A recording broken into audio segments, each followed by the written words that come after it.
Salam sejahtera, terima kasih karena bersama dengan saya di Nazlin Unity Channel. Datuk Seri Anwar Ibrahim akhirnya bakal mengumumkan berita paling gembira di seluruh Malaysia. Di saat Anwar Ibrahim ditekan di kiri, di kanan, di atas, di belakang, semua ditekan habis-habisan, Anwar Ibrahim mempunyai pelbagai serangan demi serangan, khususnya yang terbaru berkaitan dengan tuntutan tahanan Najib. Pada masa yang sama, Anwar Ibrahim tidak lupa tugasan beliau sebagai Perdana Menteri dan khususnya sebagai Menteri Keuangan. Berita tentang kenaikan gaji penjawat awam inilah yang ditunggu-tunggu oleh rakyat Malaysia. Para penjawat awam mengharapkan dibela oleh Perdana Menteri Anwar Ibrahim kerana kita tahu Perdana Menteri yang ada sekarang iaitu Anwar Ibrahim adalah seorang yang amat lantang dalam membela khususnya para penjawat awam. Beliau mahu supaya penjawat awam menikmati keistimewaan kerana beliau tahu negara ini menjadi negara yang hebat bukan saja kerana politiknya, pentadbirannya, bahkan oleh para pelaksana iaitu penjawat awam. Selain daripada itu, Anwar Ibrahim juga telah sedar selama ini gaji para penjawat awam adalah tidak berbaloi ataupun tidak sesuai dengan gerak kerja ataupun beban kerja yang dialami oleh para penjawat awam.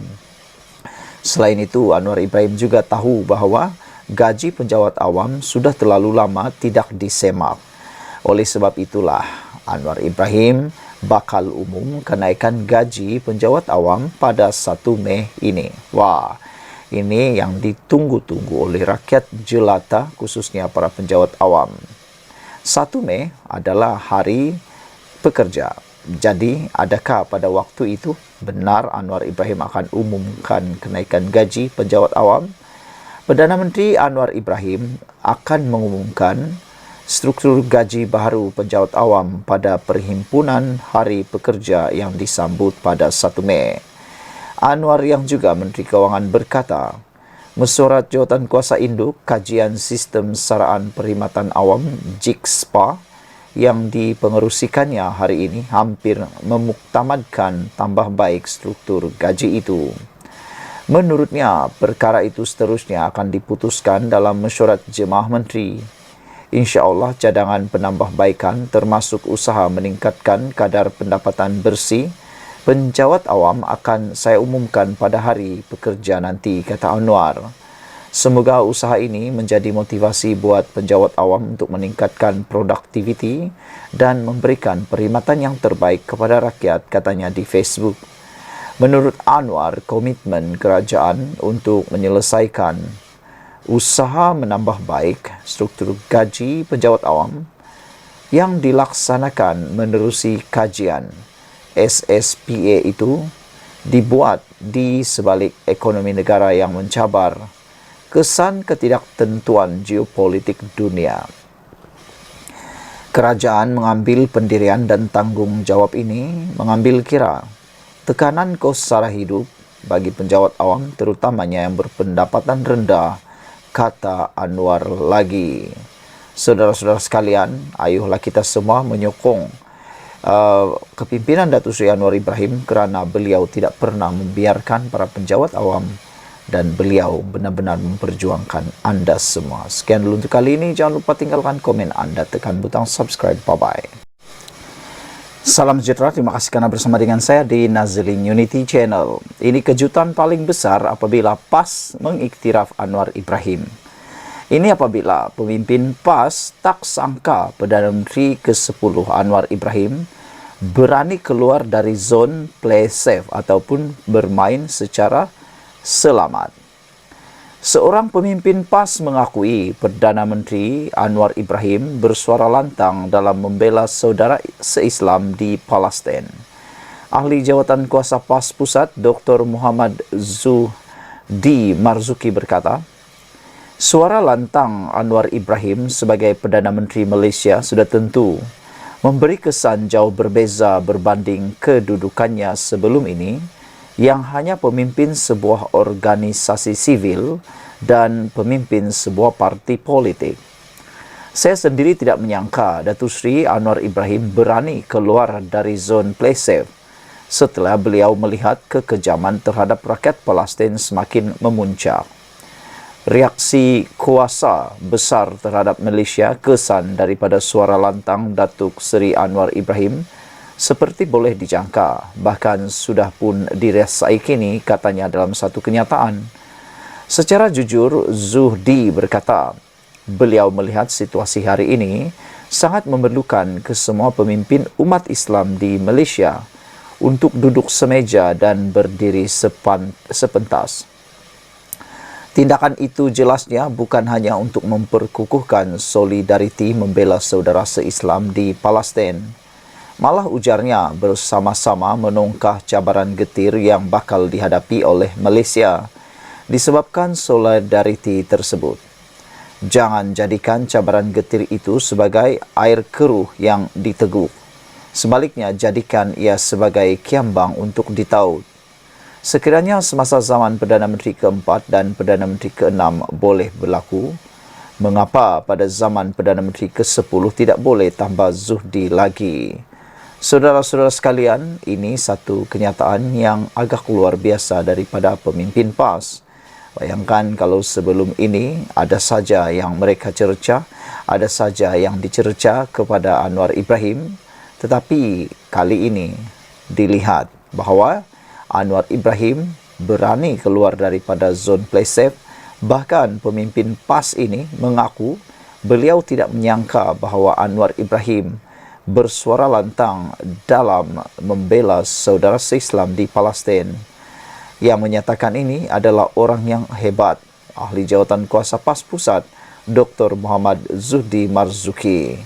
Beliau kata suara lantang Anwar sebagai Perdana Menteri Malaysia sudah tentu memberi kesan jauh berbeza berbanding kedudukannya sebelum ini yang hanya pemimpin sebuah organisasi sivil dan pemimpin sebuah parti politik. Jauh kelihatan sekarang betapa hebatnya Anwar Ibrahim sehingga tidak disangka bahawa Anwar Ibrahim berani keluar dari zon play safe setelah beliau melihat kekejaman terhadap rakyat Palestin semakin memuncak. Saudara-saudara sekalian, belum sampai pun 2 tahun Anwar Ibrahim jadi Perdana Menteri, suaranya mula didengar oleh seluruh dunia, terutamanya melibatkan konflik Palestin. Dengan mempunyai kapasiti sebagai Perdana Menteri, Anwar Ibrahim menggunakan seluruh kapasiti itu untuk berjuang bagi sesama saudara Islam di Palestin menurut Ahli Jawatan Kuasa PAS Pusat ini. Sekian dulu untuk kali ini. Jangan lupa ikuti terus ulasan selepas ini. Salam sejahtera, terima kasih karena bersama dengan saya di Nazlin Unity Channel. Yang paling dikehendaki oleh netizen di luar sini berkaitan dengan politik Malaysia dan juga berkaitan dengan tuntutan Najib supaya Najib ditahan di rumah, dalam tahanan rumah, ialah apa sebenarnya fakta yang silap atau kesilapan fakta Affidavit Zahid. Sehingga ada yang menuntut supaya kalau Affidavit Zahid itu salah dan ada kesilapan, mereka mohon supaya Zahid Hamidi mendedahkan Affidavit itu. Dan mereka juga memohon supaya mahkamah mendedahkan kesilapan Affidavit yang didakwa oleh Zafrul. Selain daripada itu, netizen juga memohon supaya kesilapan Affidavit itu menyebabkan Affidavit itu perlu ditarik balik, kata mereka. Perlu ditarik balik dan diperbetulkan terlebih dahulu, kata mereka. Mereka memohon supaya Timbalan Perdana Menteri yang merangkap Presiden UMNO segera menarik balik Affidavit itu dan menukar kepada Affidavit yang lebih tepat, seperti yang didedah oleh Zafrul. Namun, yang lebih menarik perhatian kita lagi ialah tuntutan netizen, khususnya pengikut-pengikut politik Malaysia, para peminat politik Malaysia.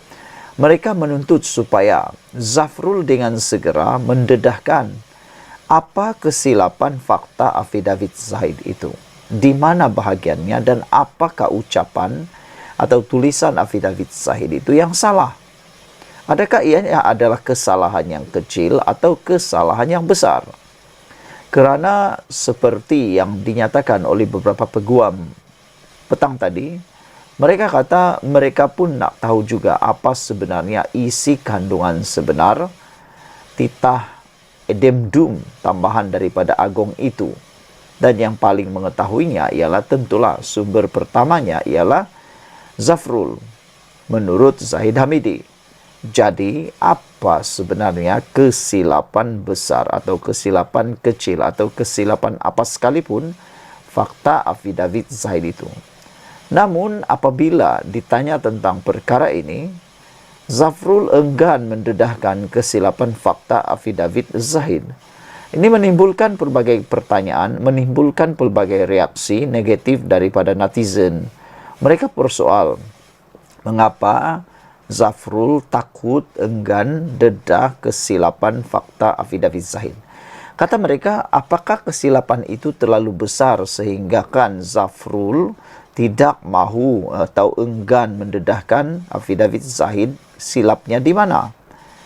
Ahli Majlis Kerja Tertinggi MKT UMNO Tengku Zafrul Abdul Aziz enggan mendedahkan kesilapan fakta yang dimaksudkannya dalam afidavit yang dikemukakan Timbalan Perdana Menteri Ahmad Zahid Hamidi bagi menyokong semakan kehakiman Najib. Sebaliknya, Tengku Zafrul berkata pendiriannya adalah sama seperti mana kenyataan media yang telah dikeluarkan 2 hari lalu. Seperti yang saya dah sebut dalam kenyataan akhbar 2 hari lalu, saya tak ada komen lagi. Katanya ketika ditemui media selepas majlis pelancaran tapak pembinaan Multi Code Electric Industri Berhad Serendah hari ini. Ditanya bila dia akan mengumumkan afidavit tambahan seperti yang dinyatakan dalam kenyataannya sebelum ini, Tengku Zafrul juga enggan mengulas lanjut. Pada 17 April lalu, Tengku Zafrul mengakui melihat afidavit yang dikemukakan Presiden parti itu bagi menyokong permohonan Najib mendapatkan kebenaran melalui hukuman penjara sebagai tahanan di rumah. Bagaimanapun, Tengku Zafrul menjelaskan ada beberapa kesilapan fakta yang terkandung pada dokumen berkenaan. Sehubungan itu, saya telah mengambil langkah untuk mendapatkan nasihat undang-undang yang sesuai dan akan membuat permohonan kepada Mahkamah Tinggi untuk meminta kebenaran bagi memfailkan afidavit saya bagi memperbetulkan beberapa kesilapan fakta yang terkandung dalam afidavit berkenaan, katanya pada kenyataan itu. Tengku Zafrul menegaskan tindakan tersebut bukanlah untuk mempersoalkan merit isu yang sedang berlangsung. Ahmad Zaid memfailkan afidavit bagi menyokong semakan kehakiman yang dibuat Najib pada 9 April lalu. Dalam afidavitnya, Ahmad Zaid maklumkan yang dia ada melihat titah edemdum tambahan yang di Pertuan Agong seperti yang ditunjukkan Tengku Zafrul kepadanya. Titah tambahan itu dikatakan supaya Najib menghabiskan baki hukuman penjara dalam menjalani tahanan rumah. Saudara-saudara sekalian, inilah yang paling ditunggu oleh rakyat Malaysia, iaitu apa kesilapan fakta yang terdapat dalam afidavit Zahid. Dan kalau benar afidavit itu adalah afidavit yang mengandung kesalahan besar, maka netizen menuntut supaya Zafrul mendedahkannya dan segera meminta supaya Zahid menarik balik afidavit itu dan memperbaikinya. Sekian dulu untuk kali ini. Jangan lupa tinggalkan komen Anda, tekan butang subscribe. Bye-bye. Salam sejahtera, terima kasih karena bersama dengan saya di Nazilin Unity Channel. Akhirnya yang kita tunggu-tunggu, komen daripada Anwar Ibrahim berkaitan dengan tuntutan tahanan rumah Najib. Ini komen Anwar. Ramai netizen sebenarnya yang menunggu-nunggu komen daripada kerajaan, terutamanya Perdana Menteri Anwar Ibrahim. Ini adalah komen yang kita tunggu-tunggu. Anwar Ibrahim kata, Zahid sokong Najib jalani tahanan rumah atas kapasiti Presiden UMNO. Sebentar tadi apabila saya melihat di dalam ruangan komen di Malaysia Kini dalam channel saya, ramai yang menolak tuntutan Najib. Netizen ramai daripada 100 orang, lebih kurang di dalam 90% menolak tahanan rumah Najib. Apa pula pendapat anda semua? Ada yang mengatakan bahawa tahanan Najib sudah cukup, pemenjaraan Najib yang telah dapat pengampunan diskaun sudah cukup, kata mereka. Ini memandangkan Najib masih mempunyai kes-kes yang besar yang masih dibicarakan di mahkamah. Antaranya kes utama iaitu 1MDB, kes yang Najib jalani hukuman sekarang iaitu SRC Internasional hanyalah anak syarikat kepada 1MDB. Jadi kes utamanya iaitu 1MDB masih lagi berjalan. Oleh sebab itulah ramai netizen yang mengambil sebab itu ataupun faktor itu yang mengatakan Najib sepatutnya tidak diberikan tahanan rumah. Nanti kalau dia kalah lagi dalam kes 1MDB, kata netizen, bagaimana? Adakah ianya akan sampai berakhir di sana sahaja? Ataukah ia akan berterusan terus-menerus untuk memohon dan meminta lagi, kata mereka. Apa pula pendapat dengan anda? Namun demikian, Anwar Ibrahim kata Zahid sokong Najib dalam afidavit itu tahanan rumah atas kapasiti Presiden UMNO. Afidavit yang difailkan oleh Ahmad Zaid Hamidi untuk menyokong usaha bekas Perdana Menteri Najib Razak menjalani baki hukuman di bawah tahanan rumah dibuat atas kapasitinya sebagai Presiden UMNO. Ketika berkata demikian, Perdana Menteri Anwar Ibrahim menegaskan bahawa kerajaan tidak akan campur tangan dalam keputusan lembaga pengampunan dan menegaskan bahawa titah yang di Pertuan Agong semasa mesyuarat lembaga adalah muktamad dan tidak boleh dicabar. Itu Zahid menyerahkan afidavit beliau lakukan sebagai Presiden UMNO dan peguam negara tentunya bagi pihak lembaga pengampunan. Pendirian kita bahawa semua keputusan yang melibatkan Raja-Raja Melayu tidak boleh dicabar. Saya tidak mahu mengulas lanjut kerana ini adalah prinsip kerajaan. Bukan sekarang tapi sejak merdeka, kata Anwar kepada pemberita selepas menghadiri solat Jumat.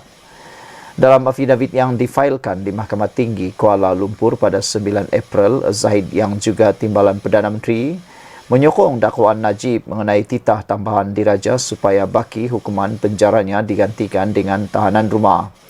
Zahid mendakwa pada 30 Januari semasa mesyuarat di rumahnya di Country Heights, Menteri Pelaburan, Perdagangan dan Industri Tengku Zafrul Abdul Aziz memaklumkan kepadanya mengenai titah tambahan bertarikh 29 Januari. Zafrul kemudiannya berkata, terdapat kesilapan fakta dalam afidavit Zahid dan dia akan mendapatkan nasihat undang-undang dan menulis kepada Mahkamah Tinggi untuk membetulkan kesilapan itu. Ditanya mengenai titah tambahan itu, Anwar enggan mengulas dan sebaliknya berkata ia adalah bidang kuasa lembaga pengampunan. Semua pihak harus menerima hakikat itu dan harus berusaha memastikan keamanan, kestabilan dan pembangunan negara, katanya. Terdahulu Anwar turut ditanya mengenai cadangan peruntukan kepada wakil rakyat daripada pembangkang dari segi syarat ditetapkan dan kuantum pembayaran. Perdana Menteri berkata ia bergantung kepada timbalan Perdana Menteri Fadilah Yusof dan Menteri Pimpinan Tertinggi Sekretariat Kerajaan Perpaduan. Tiada syarat untuk menyokong Perdana Menteri seperti yang didakwa pembangkang. Rundingan untuk peruntukan akan tertumpu kepada negara yang stabil dan kukuh dari segi ekonomi, katanya. Fadilah Barubaidin berkata draft memorandum persefahaman MOU akan disediakan dan disampaikan kepada pembangkang untuk perbincangan lanjut susulan pertemuan antara wakil kerajaan dan pembangkang di Seri Perdana Putrajaya.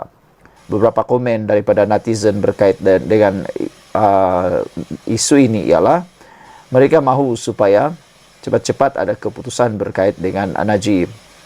Selain daripada itu, ada juga yang seperti yang saya kata tadi, menolak untuk pembebasan ataupun tahanan rumah Najib. Sebelum kita teruskan, jangan lupa tinggalkan komen anda, tekan butang subscribe